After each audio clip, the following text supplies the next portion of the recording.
पंकज जी, किसान आंदोलन को लगभग 7 महीने कंप्लीट हो गए, 8वां महीना चल रहा है। अभी तक जैसा आंदोलन था वैसा ही है, कोई भी सरकार नहीं देख रही है, ना किसान झुक रहे हैं, ना सरकार झुक रही है। कोई भी सरकार क्या देखेगी? भाजपा की सरकार केंद्र में है। प्रधानमंत्री जी को संज्ञान लेना था। जो राजनाथ सिंह जी भी कहते थे ये हमारे भगवान आए हैं, आज उनको भगवान नज़र नहीं आ रहे हैं। आप हालात अगर देश में देखेंगे महंगाई के मुद्दे पर, जो देश के पालनहार अन्नदाता किसान भाइयों ने देश में एक दूसरी आज़ादी का बिगुल फूका है। हम सभी भारतवासियों को जाति, धर्म, भाषा और प्रांत से ऊपर उठकर देश के पालनहार अन्नदाता किसान भाइयों का साथ देना था। पूरे देश को एक साथ एकजुट होना पड़ेगा।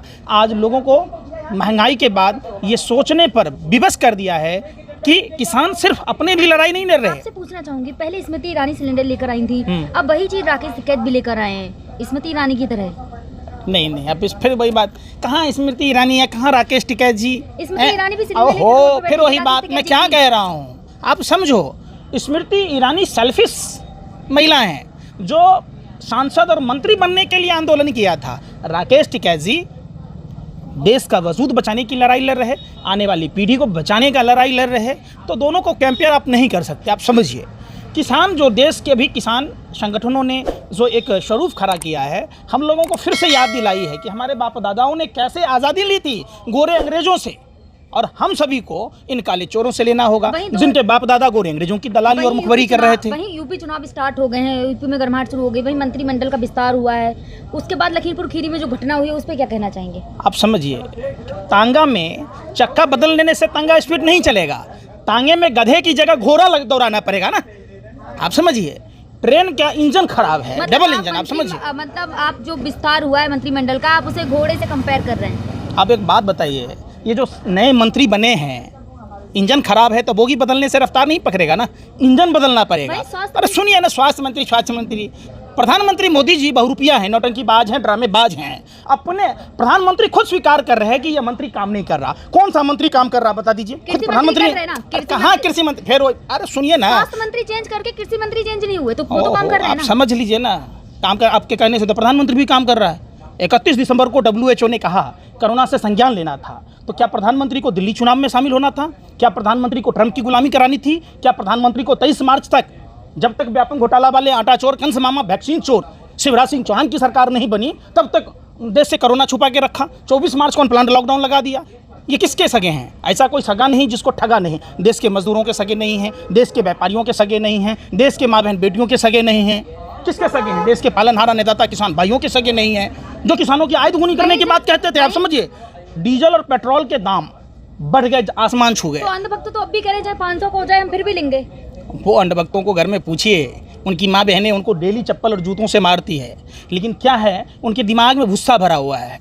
वो गोबर को च्यवनप्राश समझ के खा रहे, वो मूत्र को अमृत समझ के पी रहे, उनको नहीं दिखाई दे रहा। ये दूसरी आज़ादी की लड़ाई है। आप समझिए, 3 कृषि काला कानून में एक कृषि काला कानून है, आवश्यक वस्तु अधिनियम संवर्धन 2020, जो 5 जून को प्रधानमंत्री जी काले चोर की तरह, जब देश बंद था, उसमें कानून पास करा दिया। तेलहन की उत्पादन 20% अधिक हुआ है। ये मैं नहीं कह रहा, ये सरकारी आंकड़े कह रही है। और मलेशिया से पाम ऑयल आयात होता था, उस पर प्रतिबंध लगा दिया। फ़ायदा किसको हुआ? जो इनके व्यापारिक मित्र हैं, जिन्होंने स्टील के बड़े बड़े बंकर बनाए, सियोल बनाए, उन्होंने भंडारण कर ली, क्योंकि भंडारण पर अब राष्ट्रद्रोह का मामला नहीं है। और तेल, खाद्य तेल के, जो गरीब आदमी रोटी पर नमक, तेल, प्याज रख के खा रहा था, उस तेल की कीमत क्या हो गई? जमीन से आसमान छू गए। कहाँ 60-70 रुपए तेल बिकता था। पूछना चाहूंगी, यूपी इलेक्शन आ रहे हैं, इसी बात सुनिए ना, इसी बात की लड़ाई हमारे देश के पालनहार अन्नदाता किसान भाई लड़ रहे हैं। अगर आपको ये हकीकत में देखना होगा, आप प्राइवेट स्कूल में जाकर देखिए, आप जाकर देखिए सरकारी अस्पताल में और प्राइवेट अस्पताल में क्या अंतर है। सरकारी अस्पताल में मरीज है, अब प्राइवेट में क्या है, कस्टमर है। तो इसी बात के हमारे देश के जो किसान भाई लड़ रहे हैं, इसी बात की लड़ाई लड़ रहे हैं। अगर वो दिन दूर नहीं होगा जिस तरीके से पेट्रोलियम पदार्थों के दाम बढ़ रहे हैं। कहा जाता है विपक्ष कमजोर है, अगर विपक्ष कमजोर है तो यूपी में कौन आ सकता है? देखिए, विपक्ष कमजोर है, मजबूत है, इससे मायने नहीं रखता। हमारे किसान भाई मजबूत हैं, शेर दिल हैं, जिंदा दिल हैं, जो सरकार की ईंट पर ईंट बजा रहे हैं। और ये कानून सरकार को हर हाल में वापस लेना होगा। जब तक कानून वापसी नहीं, घर वापसी नहीं। माना जाए कि यूपी में 2022 के चुनाव होंगे तो किसानों की एक अलग पार्टी देखने को मिलेगी। देखिए, किसानों की पार्टी क्या बननी पड़ेगी, वो किसान, फिर सुन तो लीजिए ना, किसान ही सरकार को बनाती है और किसान ही सरकार को गिरा देगी। ये तो रिकॉल की सुविधा नहीं है, नहीं तो कान पकड़ से गद्दी से नीचे उतार दिया जाता। ये तमाम जब चुनाव का समय आएगा, देश का स्वरूप देखिएगा, हमारे ही घर, अरे अभी टाइम है, अभी आप समझिए, हमारे जो किसान नेता तय करेंगे वो ही हम लोग फॉलो करेंगे। अपनी मर्जी से क्या बोल रहे हैं फिर आप समझिए कि नेतृत्व का मतलब क्या होता है। कोई ये भाजपा है कि जिसको जो मन हुआ वो कर लिया, समय आने की बात है।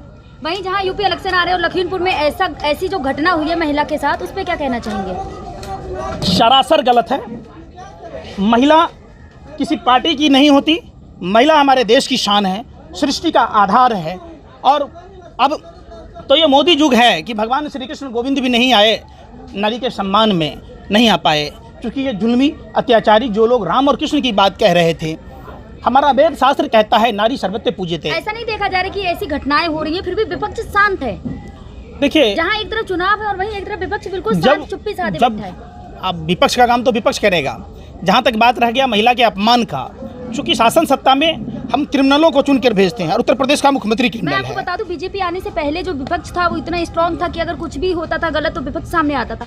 सभी लोग आ रहे हैं, मीडिया कवरेज नहीं कर रहे, मीडिया की स्वतंत्रता खत्म हो गई है। आप ऐसा नहीं कहिए, आप कहिएगा किसान आंदोलन का एक भी दिन खबर चलाते हुए देश की मीडिया को देखा? हिंदुस्तान तो दिखाता है किसान आंदोलन। फिर जी हिंदुस्तान जी किसका है? भारत का लुटेरा, जिसने भारतीय बैंक में डकैती डाली। क्या दिखाता है? सक्सेसफुली ये क्या दिखाता है? कमजोर है ये आंदोलन। कमजोर नजर आ रहा है आपको? आप आंखों में कौन सा चश्मा पहनती हैं ये बताओ ना, आपके आंखों का नंबर क्या है?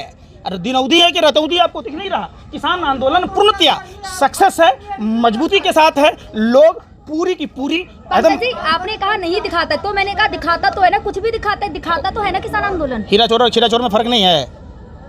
आप खाने को भूखा दिखाएंगे, भूखे को खाना दिखाएंगे, अंतर नहीं है। वो क्या दिखाता है? लगातार देश की मीडिया के लोग किसानों को, किसान नेताओं को, किसान आंदोलन को कमजोर करने के लिए नित्य नए प्रयोग कर आक्षेप लगाती है। आक्षेप लगाने की जरूरत नहीं है। आप समझिए, आप जो रियलिटी है आप पॉजिटिव नहीं दिखा सकते, जो वास्तविकता है उसको तो दिखाइए। वहीं बीजेपी के कुछ नुमाइंदे ये भी कहते हैं कि हमने यूपी में कोई काम नहीं छोड़ा जो किया जाए। हाँ, मजदूरों को पैदल चलने को मजबूर कर दिया। हिंदू धर्म में 16वां संस्कार अंतिम संस्कार होता है।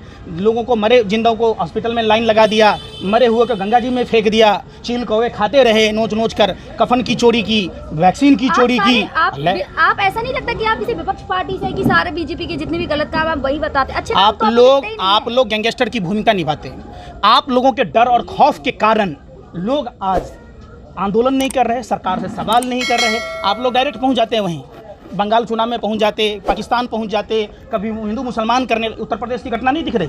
देश के किसान यहाँ सरहद पर पूरी दिल्ली के बॉर्डरों पर बैठे, किस गर्मी में, कितनी सड़ी हुई गर्मी है, शर्म ही नहीं आती किसी मीडिया वालों को, न नेताओं को शर्म आती है, न यहाँ के जो कानून संवैधानिक पदों पर बैठे हुए लोग हैं न उनको शर्म आती है।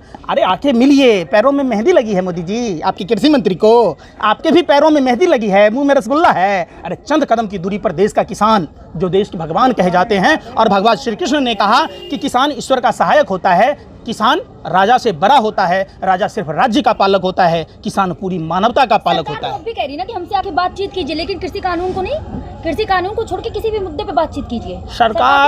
सरकार कौन कह रहे हैं? प्रधानमंत्री जी कह रहे हैं। अरे सुनिए ना, कृषि मंत्री जसोदाबेन से जैसे बात हुआ वैसे ही किसान से बात कर रहे हैं।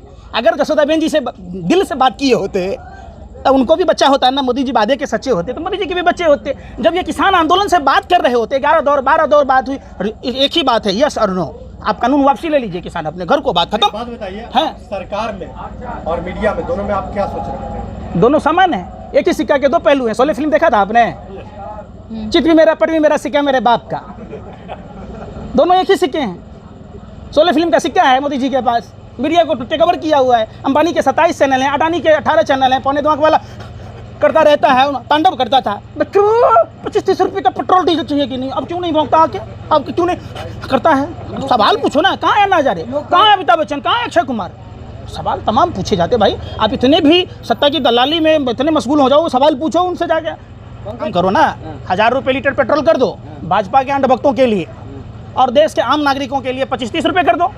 वो अगर राष्ट्रवादी होंगे पकड़ में आ जाएगा, कौन 400 रुपये वाला भरा रहा, औकात पता चल जाएगा। अरे सुनिए, कौन है अंधभक्त? भी तो राष्ट्रवादी है। तभी कैसे राष्ट्रवादी है? आप बताइए ना। एक ही पेट्रोल पंप पे जाने लेने दोनों लोग। अब पहले की सरकार में तो घर में कुआं खोद रखा था, गंदा नाला में बाल्टी भर के खींच लेता था, है?